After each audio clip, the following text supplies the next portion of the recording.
Baca Yasin majlis kesyukuran tak ada.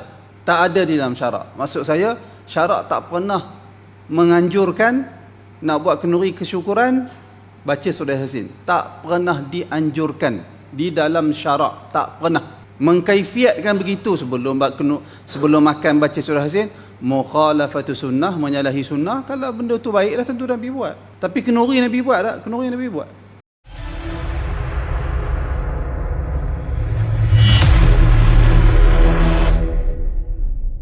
Soalan kedua, baca Yasin untuk kenduri nak pergi arwah.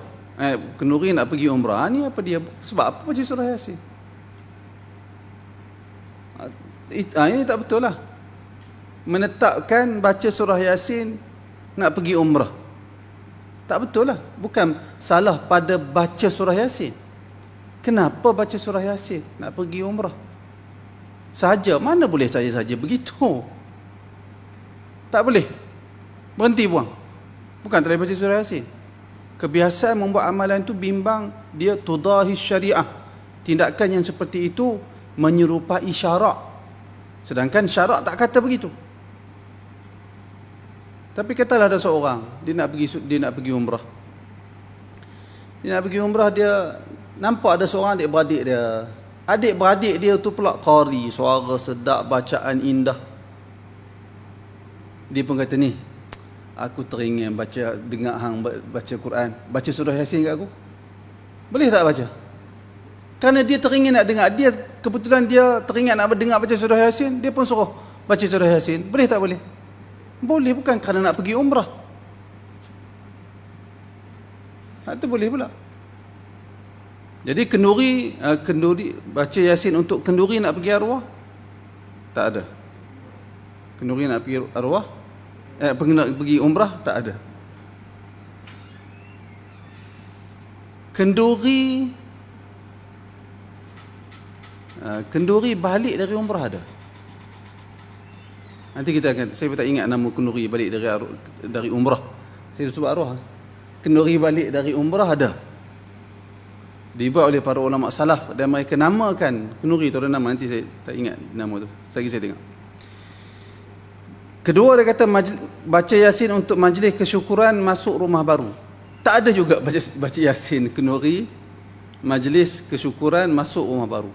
Majlis kesyukuran masuk rumah baru tu, kenduri itu sendiri dah terlaksana kesyukuran. Syukur itu dengan melakukan sesuatu amalan saleh.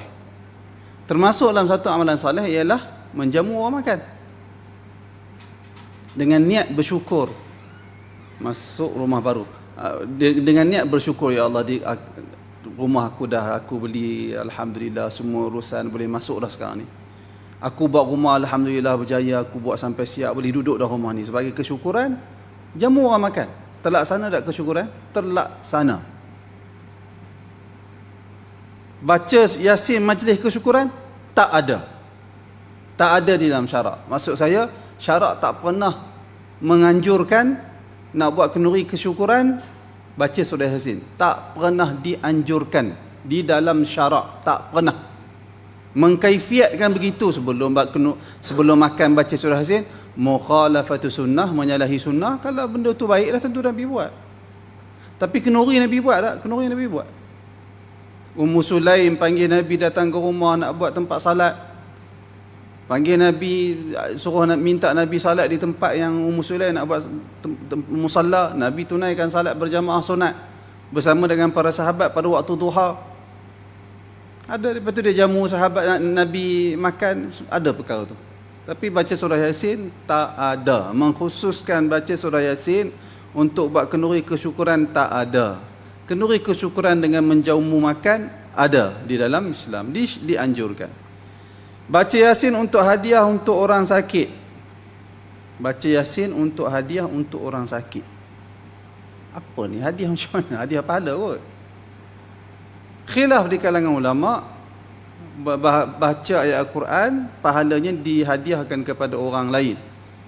Majoriti ulama kata boleh, Imam Syafi'i kata tak boleh. Hadiah pahala, Imam Syafi'i kata tak boleh, majoriti ulama kata boleh. Kalau tuan-tuan tanya saya dalam masalah ini, saya bersama dengan majoriti kata boleh. Tapi kalau ada ustaz dia kata tak boleh, dia ambil pandangan Imam Syafi'i, dia berhak ambil pandangan tu. Baca Yasin untuk anak nak ambil periksa. Tak ada. Pasal berdoa cukup lah, doa. Baca Yasin. Baca Yasin tu pun 5 kali dah periksa tak boleh. Baca Yasin tu. Waktu dia periksa dulu, zaman dia muda-muda, dia baca Yasin. Kalau dia baca Yasin, 5 kali periksa tak lulus. Doa. Tak pernah tetapkan satu surah. Tak pernah ditetapkan satu surah. Baca surah Yasin kerana nak ambil periksa tu tak kena. Menjadikan kemestian tu tak kena. Wallahu a'lam. Boleh?